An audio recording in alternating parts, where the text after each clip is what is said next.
में पाकिस्तान दुनिया का पहला ऐसा वाहिद मुल्क होगा जो एटम बम का अटैक करेगा। Which country out of all of these will use nuclear first? I personally do not believe that nuclear weapons will be used in our life. Ever most likely use nuclear weapons? Pakistan, possibly Pakistan.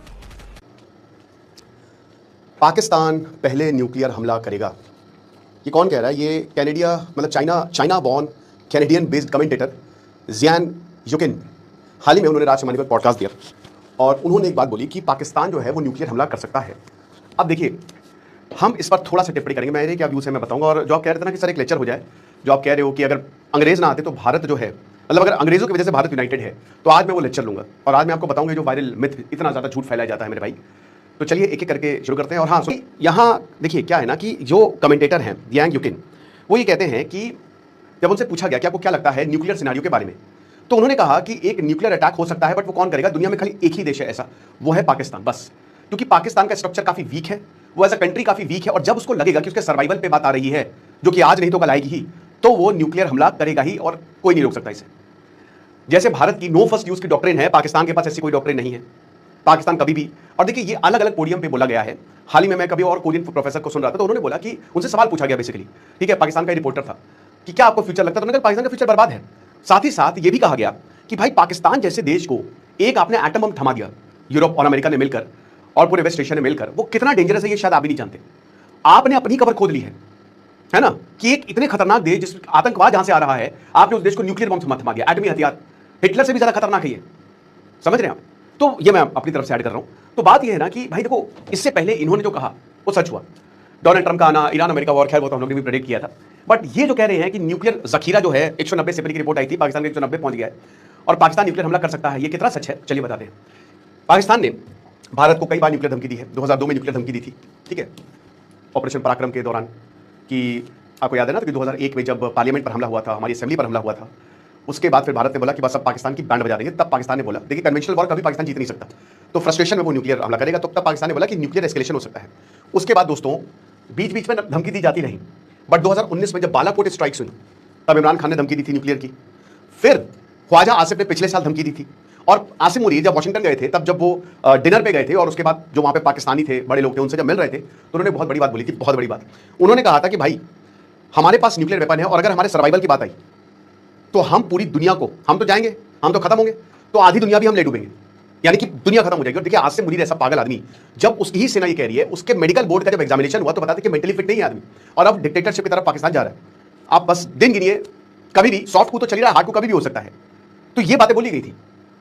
तो भाई ये पाकिस्तान की तरफ से nuclear धमकी आई, या भारत का देखिए नो फर्स्ट यूज है, लेकिन हाल में जैसे रशिया, जितने भी न्यूक्लियर नेशंस हैं, उन्होंने नो फर्स्ट यूज की पॉलिसी, जो परमानेंट फाइव एंड इंडिया है ना, फ्रांस हो गया, रशिया हो गया, चाइना हो गया, अमेरिका हो गया, यूके हो गया, इंडिया हो गया, इन सब ने नो फर्स्ट यूज। बाकी इजराइल तो कहते हैं, इजराइल न्यूक्लियर नेशन है, बट वो कहता नहीं हमारे पास न्यूक्लियर बम है।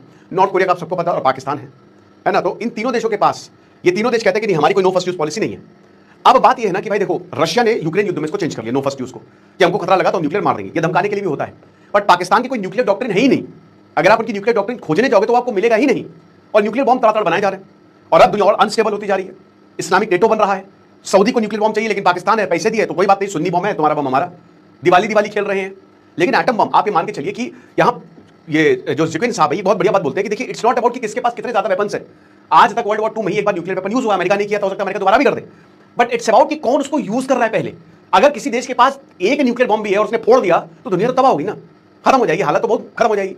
1985 में चेर्नोबिल में जो हुआ, हम सबने देखा कि वहां तो रिएक्टर फेल हो गए। ऐसे जापान फुकुशिमा आज से 15 साल पहले जब सुनामी आई थी, तो भाई न्यूक्लियर रेडिएशन का खतरा बढ़ता जाता है कि भाई बैंड बच जाएगी। तो जो पहले है ही नहीं, इसका मतलब कि अमेरिका के पास 6500 है, या रशिया के पास है, या चाइना अपना न्यूक्लियर जखीरा बढ़ाता जा रहा है। बात यह है कि कौन पहले इसको यूज करेगा। बट एक चीज समझिए, भारत की न्यूक्लियर डॉक्ट्रिन क्या कहती है? भारत की न्यूक्लियर डॉक्ट्रिन में ग्रे एरिया भी है, जो ये कहता है कि अगर हमको लगेगा, हमको पता चल जाएगा, और आज के जमाने में पता चल जाता है कि कौन कब न्यूक्लियर यूज करने वाला है, तो एक तो क्या होता है, प्रिवेंटिव मेजर लिया जाता है। जैसे पाकिस्तान के न्यूक्लियर ठिकानों की बात सबको पता है कि उनके न्यूक्लियर ठिकाने कहाँ हैं, उनको कुछ नहीं करना है, बस वहां पे जाके एयर स्ट्राइक कर देनी है। बट इतना आसान नहीं है ना, ये बिल्कुल भी आसान नहीं है। तो जाहिर सी बात है पाकिस्तान कुछ कर देगा, बट ये प्रिवेंटिव एक्शन लिया जा सकता है। बाकी कहते हैं कि पाकिस्तान का जो न्यूक्लियर पूरा इनका हिसाब किताब है वो डिसऑर्गेनाइज्ड है और डिसेंट्रलाइज्ड है ना, कि एक्चुअल में न्यूक्लियर बटन पाकिस्तान के हाथ में नहीं है ही नहीं, ये किसी और के हाथ में है। और डिसेंट्रलाइजेशन का मतलब जैसे ईरान में क्या हो रहा है कि अगर उनके पॉलिटिकल लीडर कह रहे हैं कि भाई युद्ध रोक दो, तो भी 2 दिन तक युद्ध चल रहा है, क्योंकि वो इन्फॉर्मेशन वहां तक पहुंच नहीं रही है। तो हो सकता है कि भाई अगर कोई ऐसा न्यूक्लियर एटम बम का अटैक होता है तो पहले ये चीज पता चल जाए, और सबके सब, क्योंकि भारत की न्यूक्लियर डॉक्ट्रिन कहती है कि हमारे पास अगर एक हमला हुआ, एक अगर हमारे पर हमला हुआ तो बात यह है कि भाई ये पूरा प्रोग्राम इनका चोरी से बना है और कितनी क्वालिटी है, कितने किलो टन के, ये भी बहुत बड़ी बात है। तो अगर आधे पौना किलो टन का भी भारत में गिरता है ना, तो भारत कहता है कि हम तबाही मचा देंगे, हम खत्म कर देंगे, यानी कि एक तरीके से पाकिस्तान फिर बंजर जमीन हो जाएगा, वहां कुछ नहीं खत्म होगा। हमारा तो कम नुकसान होगा, लेकिन पाकिस्तान का जो नुकसान होगा उससे वो आज क्या, वो लाखों सालों तक पाकिस्तान खत्म, समझ रहे आप? तो बहुत सर्वाइव करते थे, खत्म हो जाएगी, नस्लें खत्म हो जाएगी। तीसरा पॉइंट ये है कि भाई जब न्यूक्लियर बॉम्ब फटता है तो अगल बगल के देश तबाह होते हैं, अफगानिस्तान जाएगा, चाइना जाएगा, इधर गल्फ मिडिल ईस्ट जाएगा। तो आज के सिनेरियो में न्यूक्लियर वेपन बस वो डेटरेंस के लिए काम आता है कि या धमकाने के लिए काम आता है ना, कि वो ये चिंता की बात है कि पाकिस्तान जैसे देश के पास न्यूक्लियर हथियार है। अब इट्स हाई टाइम कि भारत को अब ये बात उठानी चाहिए। भारत को देखिए दो बातें उठानी है, एक तो भारत को पीओके की बात करनी चाहिए और दूसरी भारत को न्यूक्लियर डिसआर्मामेंट की बात करनी चाहिए पाकिस्तान की। और ये भारत तो ये पाकिस्तान के बारे में बोला गया, तो मैंने बताया ना कि न्यूक्लियर डिसआर्मामेंट की बात अब भारत को उठानी चाहिए और ये हर जगह, और ये कोशिश करनी चाहिए कि पाकिस्तान जैसे देश के पास न्यूक्लियर हथियार नहीं हो सकते। नाउ इट्स हाई टाइम कि अब हम अपना इंफॉर्मेशन वॉरफेयर का एक यूनिट बनाएं और पूरी दुनिया को ये बताएं, यूरोप को ये बताएं, अमेरिका को ये बताएं कि कितना डेंजरस है। बाकी आपको क्या लगता है आप कमेंट बॉक्स में बताइएगा, क्योंकि मैंने आपको हमेशा बताया है कि जब पाकिस्तान के सर्वाइवेबिलिटी की बात आएगी और ईरान और अमेरिका की वॉर चल रही थी, तो उस दौरान में एक शख्स जिसके वीडियो बड़े फेमस हो रहे थे वो थे प्रोफेसर जियांग, जो कि चाइना के। मल्टीपल उनके थ्योरीज आती थी, कई थ्योरी ठीक भी थी, कई गलत भी थी, कई बढ़ा चढ़ाकर बताई जा रही थी, कईयों में ईरान को बढ़ा चढ़ाकर बताया जा रहा था, कईयों में कुछ और बातें भी कही जा रही थी। पर एक बात थी कि वो प्रोफेसर जियांग के जो वीडियोस थे वो पॉपुलर हो रहे थे एक्चुअली यूट्यूब पर, और जम के पॉपुलर हो रहे थे, इसमें कोई शक वाली बात नहीं है। लेकिन अचानक उनका एक और वीडियो आता है, और ये वीडियो आता है और वो क्या कहते हैं ये आपको बताना जरूरी है कि इस सदी में पाकिस्तान दुनिया का पहला ऐसा वाहिद मुल्क होगा जो एटम बम का अटैक करेगा। प्रोफेसर जियांग जो है, यानी पूरा नाम जियांग ज़्यूकिन, कनाडा के शिक्षाविद भी हैं, अपनी भविष्यवाणियों के लिए जाने जाते हैं, प्रेडिक्शंस के लिए जाने जाते हैं। उनका मानना है कि किसी टकराव की परिस्थिति में पाकिस्तान सबसे पहले एटम बम का इस्तेमाल कर सकता है। प्रोफेसर जियांग एक यूट्यूबर है इंडिया के काफी फेमस, राज शामानी, उनके साथ एक बातचीत कर रहे थे और सवाल किया गया कि एटम बमों का इस्तेमाल करने वाला पहला देश इस सदी में कौन सा हो सकता है। इस पर उन्होंने कहा कि पाकिस्तान वो वाहिद मुल्क हो सकता है जिसके सबसे पहले एटम बम्स का इस्तेमाल करने की पॉसिबिलिटी है। और उनका कहना है कि पाकिस्तान में डिस्टेबलाइजेशन और इंडिया के सामने उसकी कमजोरी एटम बम का इस्तेमाल करने की वजह बन सकती है। हालांकि बात में प्रोफेसर जियांग का कहना था कि मैं पर्सनली ये नहीं मानता कि हमारी जिंदगी में कभी भी एटम बम का इस्तेमाल होगा या होना चाहिए, क्योंकि एटम बम के खिलाफ एक टैबू है कि मतलब इसका इस्तेमाल नहीं करना है, ये सिर्फ एक डेटरेंट है, आप इसका इस्तेमाल नहीं करेंगे, कोई भी मुल्क इसका इस्तेमाल नहीं करेगा। लेकिन फिर भी कहते हैं मुझे अगर अंदाजा लगाना हो कि कौन सा ऐसा मुल्क है जो सबसे पहले एटम बम का इस्तेमाल करेगा, तो वो भारत या पाकिस्तान में से कोई एक होगा, कि दोनों कंट्रीज में से वो कोई एक होगा, और जो एक होगा वो पाकिस्तान होगा, वो इंडिया नहीं होगा।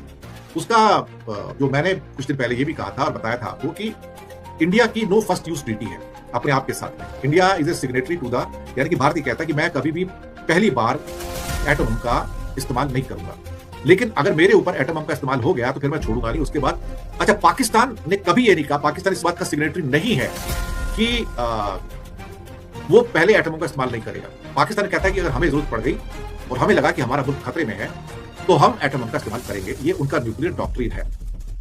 अब प्रोफेसर जियांग कहते हैं कि पाकिस्तान के पहले एटम बम चलाने का जो उनका एक प्रेडिक्शन है वो हो सकता है कि पाकिस्तान की कुछ कमजोरियों के साथ या डिस्टेबलाइजेशन के साथ जुड़ा हुआ है।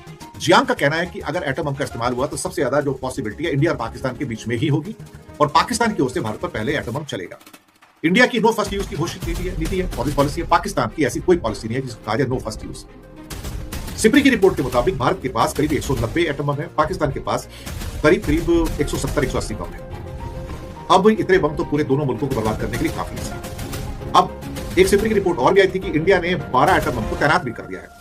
पाकिस्तान का कहना है कि उन्होंने अभी तक कभी भी कोई भी एटम बम तैनात नहीं किया है, हालांकि टकराव हुए हैं। लेकिन हमने हिरोशिमा को देखा, हमने नागासाकी को देखा, हमने सब कुछ देखा। लेकिन कहीं ना कहीं ये जो अभी राज शमानी के पॉडकास्ट के अंदर जो चीजें निकल कर आई, इसमें चौंकाने वाला जो एनालिसिस है उसने मुझे भी चौंका दिया कि भाई अल्टीमेटली ये पाकिस्तान के ऊपर कैसे पहुंचे। या ये तो चाइनीज हैं और चाइनीज तो पाकिस्तानियों को अच्छे ढंग से पढ़ सकते हैं, उनके आपस में बड़ी अच्छी रिलेशनशिप भी है उनकी। उनका कहना है कि हालांकि एक टैबू तो है ये, और कोई भी कंट्री एटम बम यूज करेगा उसकी पॉसिबिलिटी इट्स ऑलमोस्ट जीरो, लेकिन मजबूरी के अंदर अगर कभी कोई कंट्री होगा तो पाकिस्तान होगा। अब इसने एक जनता के बीच में एक नई बहस छेड़ दी है। ये बहस हिंदुस्तान में भी है, बहस दुनिया के मुल्कों में है, ये बहस पाकिस्तान के अंदर भी चल रही है कि क्या वास्तव में पाकिस्तान वो मुल्क होगा प्रोफेसर जियांग के मुताबिक जो चाइनीज है। और अगर पाकिस्तान सिर्फ एक कमजोर अर्थव्यवस्था वाला देश होता शायद दुनिया उसे इतनी अहमियत नहीं देती, लेकिन पाकिस्तान के पास वो चीज है जो पूरी दुनिया को उसे गंभीरता से लेने के लिए मजबूर करती है। तो वो चीज क्या है? वो है परमाणु हथियार। आज पाकिस्तान दुनिया के सबसे तेजी से बढ़ती परमाणु ताकतों में गिना जाता है। अनुमान है कि उसके पास 160 से ज्यादा न्यूक्लियर वॉरहेड्स हैं। ये संख्या भारत के लगभग बराबर है और कई यूरोपीय परमाणु देशों से ज्यादा है। लेकिन असली चिंता सिर्फ हथियारों की संख्या नहीं, असली चिंता है पाकिस्तान की फर्स्ट यूज डॉक्ट्रिन। इसका मतलब है कि अगर पाकिस्तान को लगे कि पारंपरिक युद्ध में कोई भी देश उसे हरा सकता है तो वो पहले परमाणु हथियार इस्तेमाल कर सकता है। भारत पाकिस्तान के बीच हर तनाव पूरी दुनिया को इसीलिए डराता है। अमेरिका और पश्चिमी देशों के लिए सबसे बड़ा डर यह है कि अगर पाकिस्तान में राजनीतिक अस्थिरता बहुत ज्यादा बढ़ गई तो परमाणु हथियारों की सुरक्षा खतरे में पड़ सकती है। इसलिए वाशिंगटन पाकिस्तान से नाराज होने के बावजूद उससे रिश्ता नहीं तोड़ रहा। पाकिस्तान का परमाणु इतिहास भी खतरे से भरा रहा। एक्यू खान नेटवर्क ने उत्तर कोरिया, ईरान और लीबिया तक परमाणु तकनीक पहुंचाई। इसे इतिहास का सबसे बड़ा न्यूक्लियर प्रोलिफरेशन नेटवर्क माना जाता था। इसके बावजूद पाकिस्तान पूरी तरीके से अलग नहीं पड़ा, क्योंकि दुनिया जानती थी कि परमाणु शक्ति को नजरअंदाज करना संभव नहीं है। यही पाकिस्तान की सबसे बड़ी रणनीतिक ताकत है। उसकी अर्थव्यवस्था कमजोर हो सकती है, लेकिन उसके परमाणु हथियार उसे टू इंपॉर्टेंट को इग्नोर बना देंगे। अगर आज किसी एक देश ने पाकिस्तान पर सबसे बड़ा दांव लगाया है तो वो है चीन, और इस रिश्ते का सबसे बड़ा प्रतीक है सीपेक यानी चाइना पाकिस्तान इकोनॉमिक कॉरिडोर। चीन ने पाकिस्तान में $60 अरब से ज्यादा का निवेश किया। इसका उद्देश्य सिर्फ सड़कें या बिजली परियोजनाएं बनाना नहीं, असली उद्देश्य है चीन को सीधे सीधे अरब सागर तक पहुंचा देना। चीन का ज्यादातर तेल मलक्का स्ट्रेट से होकर गुजरता है। ये समुद्री रास्ता